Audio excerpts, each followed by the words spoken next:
warm welcome, ma'am, to 91.9 Friends FM. And yesterday you had your session, and we were a part of it.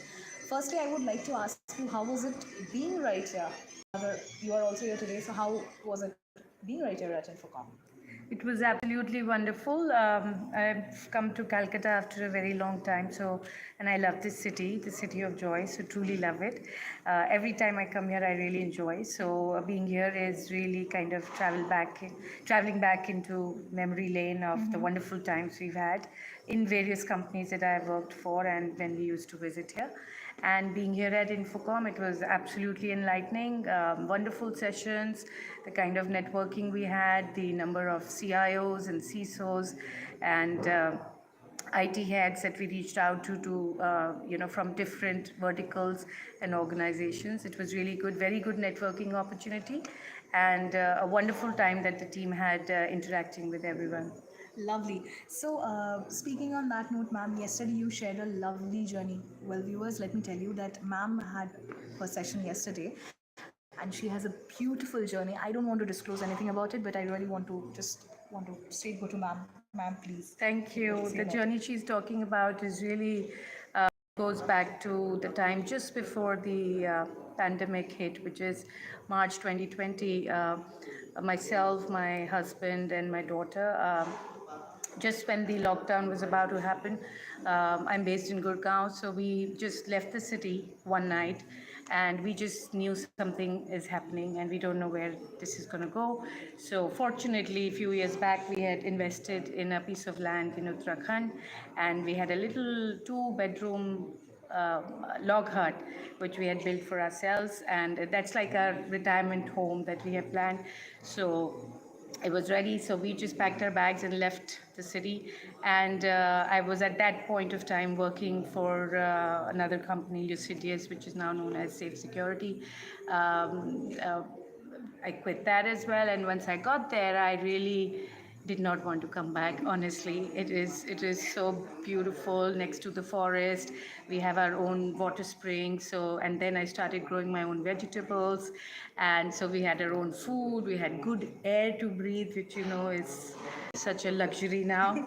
Uh, and plus, my daughter, she never really experienced the whole havoc that happened around COVID.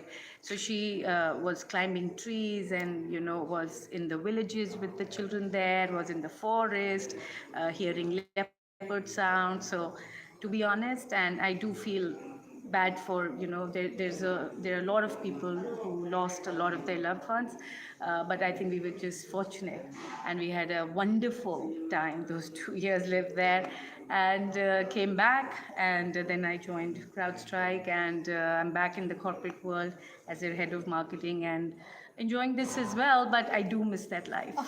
So, sir, ma'am, I would like to ask you that during that time span, I'm very much sure you learned something. What is that one learning that you would like to share with our viewers regarding that?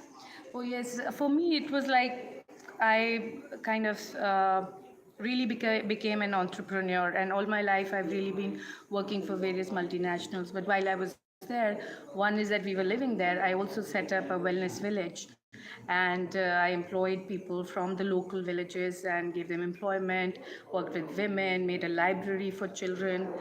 So obviously, we can't just sit. We are always trying to do more things. That's the kind of nature we have as a family. So we built this little village, and I had tremendous learnings. And a lot of them could be common with my corporate life earlier. A lot of them were totally different.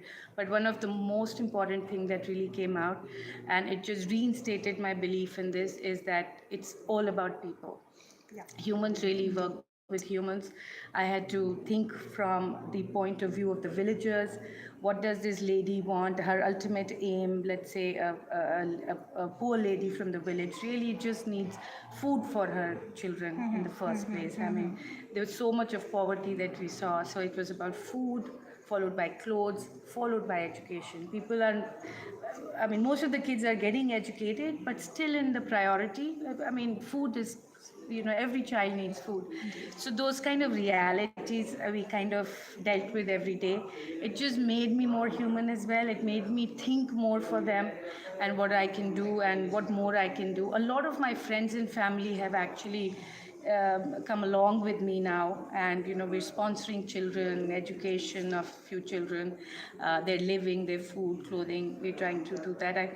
Just very few we've done so far, but ultimately I feel if before I go from this world, if I've saved a few of these, the new generation that's coming up, I've contributed in some way to few lives, and I've touched a few lives. I mean, that's what we want to do.